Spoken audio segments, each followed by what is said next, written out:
¿Qué pasa cuando la ARL niega el pago de la incapacidad por estar asociada a un evento de tipo común y la empresa estaba pagando 100% del salario? Está muy buena esa pregunta. Sí. Bueno, Cristian, entonces para entender esta pregunta tenemos que tener claro que cuando una persona sufre un accidente o una enfermedad, nosotros tenemos que identificar ese accidente o esa enfermedad, qué riesgo o por qué se originó, ¿sí? Nosotros tenemos que identificar si este accidente o esta enfermedad fue en razón o con ocasión del trabajo, o sea, que es de origen laboral, o si por el contrario no tuvo nada que ver con el trabajo y es de origen común. ¿Para qué o por qué uno tiene que hacer esto? Porque dependiendo del origen, asimismo sabremos quién va a asumir el pago de la incapacidad y sobre qué valor van a asumir esa incapacidad.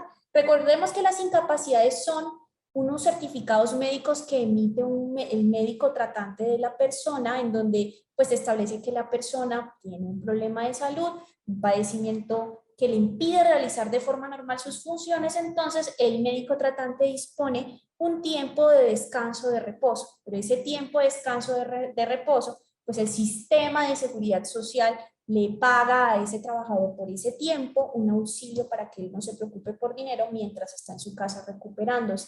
Ese es digamos que el sentido de las incapacidades. Entonces, ese dinero, ese subsidio que el sistema de seguridad integral le paga a las personas cuando están incapacitadas, dependiendo del origen, sabemos quién va a pagar ese dinero y en qué valor lo va a pagar, ¿sí? Si se habla de una enfermedad de origen laboral, la incapacidad será pagada sobre el 100% del salario de la persona, ¿sí? Entonces, si la persona se dice que no, este accidente, esta enfermedad fue porque estaba realizando sus labores o con ocasión del trabajo de origen laboral, entonces se pagará el 100% y lo pagará la ARL.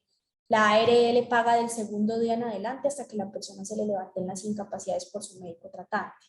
Situación distinta con el tema de las enfermedades o accidentes cuando son de origen común, cuando estas no tienen nada que ver con el trabajo.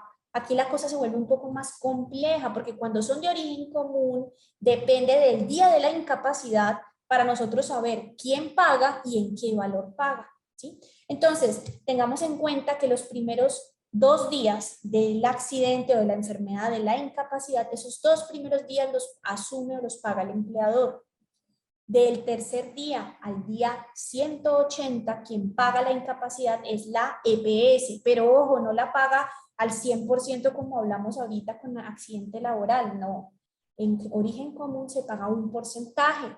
De los primeros 90 días son las 2/3 partes, que eso viene siendo el 66.67% del salario de la persona, y del día 91 al día 180, que lo sigue pagando la EPS, se paga el 50%, ¿sí? Ya después, si la persona continúa incapacitándose, a partir del día 181, quien asume esa incapacidad, pues si se da todo el tema, un tema, digamos, especial sobre el certificado sí, de recuperación o no, bueno, digamos, dejemos eso a un lado. El punto es que después del día 181 será el fondo de pensiones quien asumirá esa incapacidad hasta el día 540 sobre el 50% y del día 540 en adelante la EPS también sobre el 50%. Entonces, como ustedes están viendo, en el origen común no se paga el 100% del salario, se paga un porcentaje. Aclarando que si es salario mínimo, pues la persona nunca podrá recibir menos del salario mínimo. Entonces, ya tenemos claro eso. Tengo que explicarles todo esto para poder entender la pregunta. Entonces, tenemos claro que si es de origen laboral, se paga el 100% la ARL. Si es de origen común, se paga un porcentaje que puede ser el 66 o el 50 y lo paga otra entidad. Entonces, ¿qué pasa si el trabajador inicialmente sufrió un evento, ¿sí? Y este evento inicialmente se consideró como accidente laboral, pero luego ya la EPS dijo, perdón, la ARL dijo, no, para mí no es accidente laboral. Y el empleador pagó las incapacidades, porque las incapacidades no se pagan automáticamente o de una vez, sino que el empleador paga al trabajador y él luego le recobra a la entidad.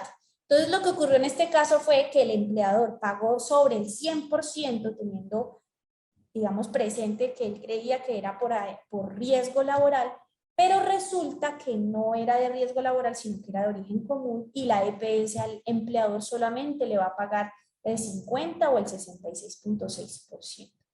Entonces, en este caso, lo primero que debemos tener en cuenta es que al trabajador no se le puede en ningún momento suspender el pago de su incapacidad. O sea, eso es algo que debemos tener claro. Puede haber cualquier lío entre las entidades y el empleador, pero el trabajador nunca se puede quedar sin el pago de su incapacidad. Eso es lo primero que quiero que tengan claro. Lo segundo ya es respecto a ese mayor valor que el empleador pagó, porque si, por ejemplo, pensemos que es un trabajador que ya va en el día 180, o sea que a él ya le están pagando el 50% de su salario, y el trabajador, el empleador, perdón, ha estado pagando sobre el 100% del salario. Aquí les puedo decir algo, digamos que en concepto mío, que yo lo tomaría con pinzas, pero hay una sentencia de la Corte Suprema de Justicia que habla sobre el pago en exceso, cuando el empleador por error o por equivocación paga más de lo que debe pagarle al empleador, pues esa sentencia permite que el empleador llegue a un acuerdo con el trabajador para que el trabajador devuelva ese dinero. Eso podría ser una alternativa, pero yo los sugiero que sea algo que se tome con pinzas, porque finalmente pues no fue culpa del empleado, del trabajador, ese pago en exceso de esa incapacidad, ¿sí? Digamos que este problema se generaría más si hablamos, por ejemplo, de salarios que sean superiores a 1 o 2 salarios mínimos. Ahí sí sería el problema, porque si la persona tiene un salario mínimo, pues finalmente recuerden que ninguna incapacidad puede ser pagada por debajo del 100% del salario mínimo. ¿Listo? Entonces tengan en cuenta todo esto si están en una situación similar.